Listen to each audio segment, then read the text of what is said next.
Evening everybody, my name is Crystal and welcome to my YouTube channel.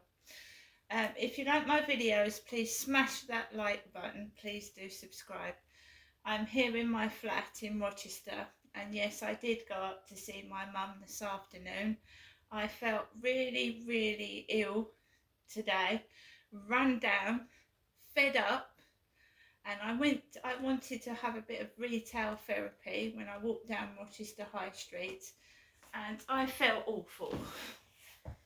How I was treated in the post office had a massive influence over how I felt when I came back into my flat. I felt horrible. So my mum rang me up, and it was me that said I'd go up there today. It is Valentine's Day. I don't have a boyfriend. I've been single since 2016. And I told you this morning, I wish everybody has, go out for meals with partners and all that. That's great. I've been on my own for years, and I'm quite happy with that, right? I've been single for a long time. Now, a gentleman came up to me in the shop in Rochester High Street, and I'm sorry, but he was homosexual, right? I'm not going to be interested in a homosexual man. That's what Charlie was when he came up to me on the field. The bloke dressed in the funny hat, the brown shoes. He looked like an anorexic clown. That's what he looked like. He didn't have any money. He said he couldn't buy me anything because his girlfriend kept his money. Right? That's what I get. And I refuse to accept that. So I am happy to be on my own. I'd rather be on my own than being mistreated and made fun of by somebody that's not suitable for me. That's my choice. I could pick someone up, but I don't want to. That's my choice. Just because I'm on my own, it doesn't mean I'm unhappy, right? Because I am happy being single. I actually don't feel very well. I've been unwell for over a week. This is gynecological issues with me because I'm going through the menopause, right? And when women go through the menopause, they have significant mood swings. I thought I was going to have to get myself to the hospital 2 days ago because not only was I having this period out of the blue, my mood swing was awful. I was saying to myself, Crystal, you've got money, you've got food in the fridge, you've got everything you need. I couldn't understand why I was feeling so down and depressed because I had no reason to be. And this is what happens to some women through the menopause. You could be happy, have everything, and then all of a sudden this mood comes on you that you just can't get rid of. And it's worse than normal depression. It's worse. And I thought I had to keep saying to myself, you're going to get through this. You're going to get through this. Because there's nobody else there. My mum, right, I can't get a word in edgeways. I can't talk to my mum and talk about my problems to my mother. So I had to say to myself, you'll get through it. You'll get through it. Just sit tight. I've had people winding me up. Somebody kicked my parcel the other day. It arrived all battered. I was treated like shit in the post office. It upset me. And all these things contribute to somebody's mental health. If you keep chipping away at someone's self-esteem, keep laughing at them, keep being horrible to them, they're going to feel shite about themselves. That's the truth. So I thought I'm going to have to go up to my mum's because it's driving me crazy. Being stuck indoors all day, being treated like shite. So my mum ordered a taxi. It was over 20 minutes late. He parked outside the old lady's flat, Glenn, who she's married to the Rupert Murdoch lookalike. So a red taxi parked outside Glenn's flat downstairs. and I am not feeling well. I am feeling sick. I've got a temperature, which means my head feels extremely hot. I thought I was going to be sick in the taxi. Fortunately, I wasn't. So I had to get myself halfway up the street, struggling with my bags, and inside the taxi there was an Asian taxi driver, young male, talking on loudspeaker, not to my mum, because I thought, why is the taxi so late? He was talking to an Indian about someone mangy. Mangy, manky, mangy. I got in the back seat, didn't lose my temper with the driver. If he wants to talk about things to his mate on the phone, that's his prerogative. And then he speaks all the way on the phone to Gas Road, underneath that bridge. And then my phone starts ringing. It's the doctor. It's sorry, Max. It's that dash hound next door. Every time I speak and do a video, they get their dash hound next door to come out. Shh. Good boy. So basically, my phone was going off, and I can't take phone calls in a taxi.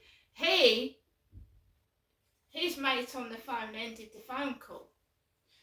When they realised that I could be talking to someone on the phone myself, they terminated the phone call. Otherwise, he'd been talking all the way to my mum's address on the mobile. Hands-free, but you still get distracted. You're looking at the phone and you're not having your eye on the road. If you want to talk to someone on the phone, you're supposed to, park somewhere and talk. You don't drive and talk. It's distracting. So he ended the phone call, and then he put his radio up right at the highest volume. And remember that I ain't feeling well. I'm feeling ill, and I've got a headache. I feel run down. And he's put the radio on to the highest volume, and I have put up with that all the way to Durrell Gardens. I pay the taxi driver. I go into my mum's. My mum's got all the usual paraphernalia, the Wotsits, the Yazoo drinks, all that she used to do for my dad, put his sweets out on the table, his digestive biscuits. And I am not in the mood. I need to see the doctor, because if it's an infection, I'm going to need antibiotics, right? It's not going to go away by this itself, this. I've had it for nearly 2 weeks and I know my own body, right? So I needed to get through to the doctor. So I rang my mobile at my mum's address, and it was on caller number 12. It started on your caller number 12. So I was on the phone for over an hour, because you hear it in that video, that caller number 2. Caller number 1. It started off caller number 12. So that phone was going on for nearly an hour and a half with that irritating, annoying music. And I had a headache, my foot was throbbing, I thought I was going to be sick, and I had to listen to that monotonous, horrible music for an hour and a half, as well as my mum shouting at me. And I didn't lose my temper once. I just lay back in that chair and shut my eyes towards the end. I did get through to a young man who wanted me to go to St Mary's Island. I just got round to my mother's. And it was I couldn't have got to St Mary's Island in the time anyway. I don't live in Chatham, I live in Rochester as well. So they said, oh, there's an appointment at St Mary's Island today. I said, there's no way I can make that today, because St Mary's Island is a long way away. So I said, can you get me an appointment for Strood? And he said, well, there's none today. I said, what about Friday? No, there's none Friday. He went, oh, he'll have to be next week. So I've got an appointment for the doctor next week. Face to face next week.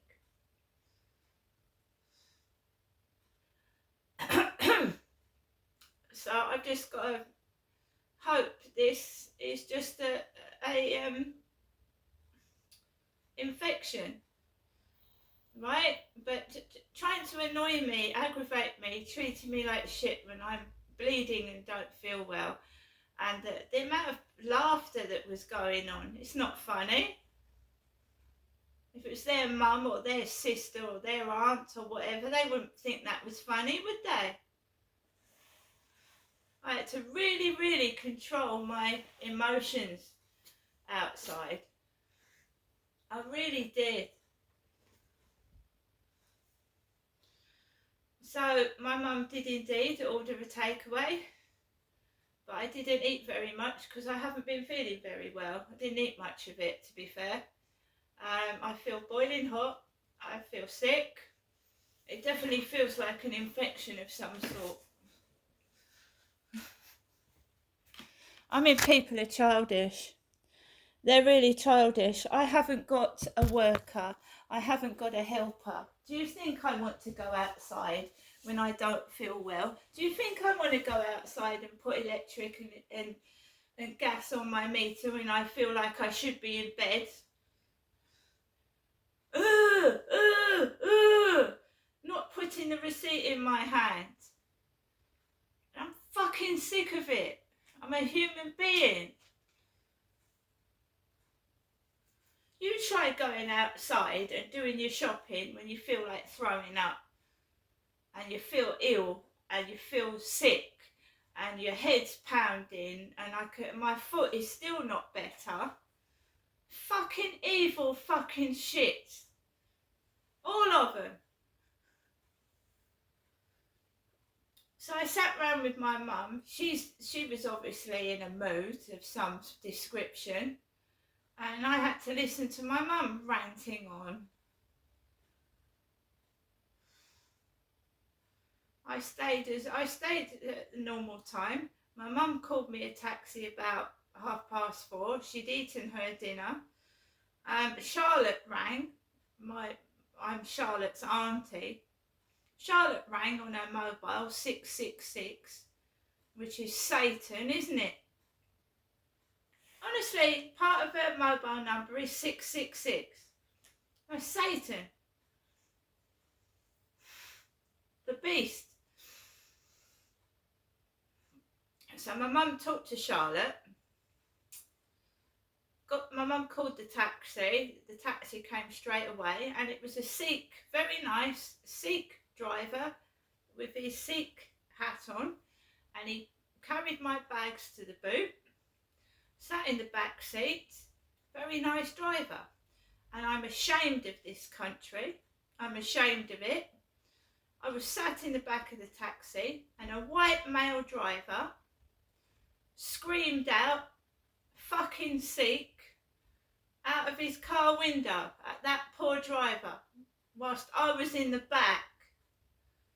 You know, some knobhead, probably high on drugs, driving past the taxi, swearing at the Sikh driver. I'm ashamed to be British. I really am. As well as being frightened.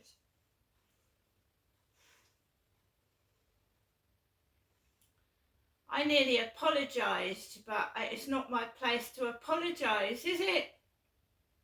White young man screaming abuse at the Sikh taxi driver coming home. He dropped me off. He helped me with my bags to the door. He would have brought them right up to the top of the door, but I said no, that's fine because there's a lift. And there was a Temu parcel waiting for me. I was terrified. I thought I was going to come back to my parcel being slashed to pieces. No, it was all in one piece, and I carried it up in the lift, and I got home, and it was pitch black in the flat, and the living room door was wide open, and Max came out waggling his tail.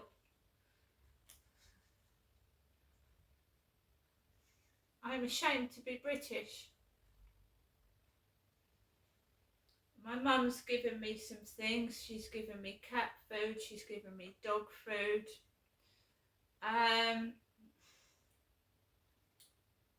There's a lot of hatred out there, and someone is inciting it. Hatred.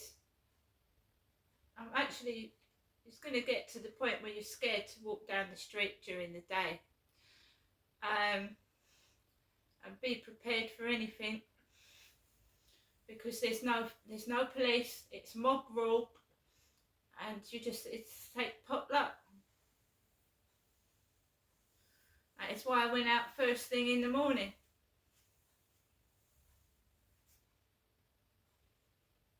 Because it's quieter. So I'm in my flat now. I've managed to get myself an appointment. And we go from there. But I was 12th in the queue, and I was on the phone for almost an hour and a half. It fucked my head. It gave me a headache. It's made me feel worse. My mum was ranting on and on and on and on. And I have earache, I have headache, I'm tired, I'm fed up. I'm on my own on Valentine's Day. I'm not a homosexual, so I don't know why people are getting homosexuals to come up to me and start conversations. I mean, really, what do you do? I was polite. I said, oh, you like chocolate, do you? That's good. I'm not going to be rude to people, but I'm a straight, single, white female. It got a bit heated in the flat, and the lady next door to my mum put her radio up and opened the window. So we had a loud radio. One of her next door neighbours put the radio up loud.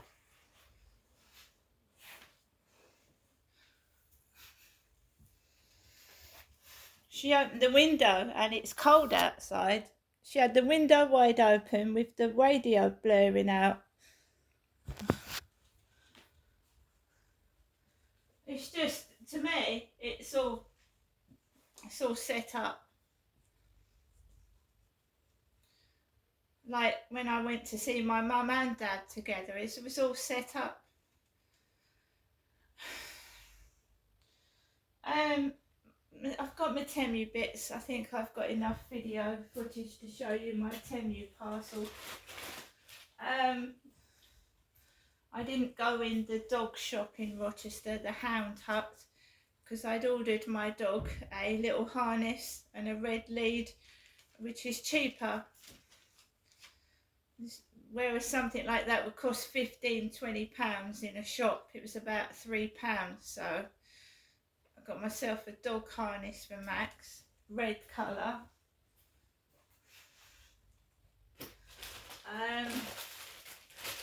I was thinking of Valentine's Day, so I got some heart stickers. There's a load of heart stickers in there.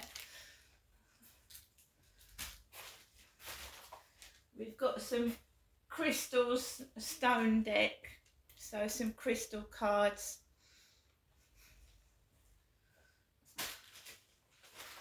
We've got Adopt a Ghost. So I'm going to open that later. Adopt a Ghost. A few wacky things there. It came on Valentine's Day, which is good, because I haven't got a boyfriend, so no one's going to send me a rose or a card, are they? Because I'm a single woman on my own. I'm doing a doll's house thing, so you've got miniature bottles there, like of gin and vodka. Miniature. I think they were trying to send me over the edge, make my life so bloody miserable I felt like ending it. That's what I think. Got a little purse, little pink purse, and a backpack, a purple backpack. And that's the Temu parcel. But I have to keep saying to myself, ignore them, take no notice of it. They're bullies, they're vicious, and I don't want to sleep with a homosexual. I'm a woman.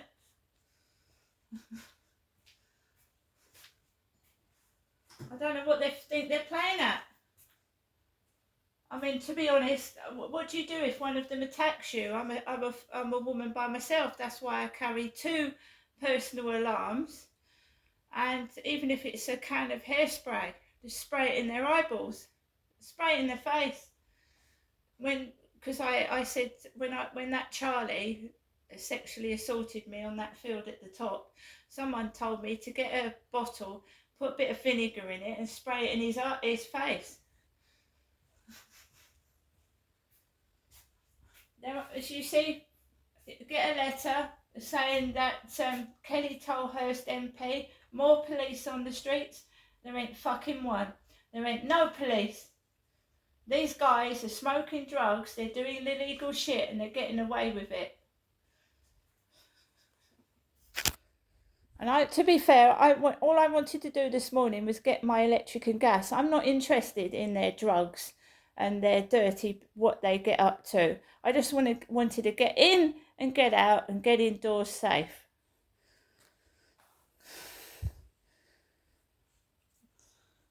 So guys, it's Valentine's Day. I'm gonna have a nice cup of hot chocolate, watch a film.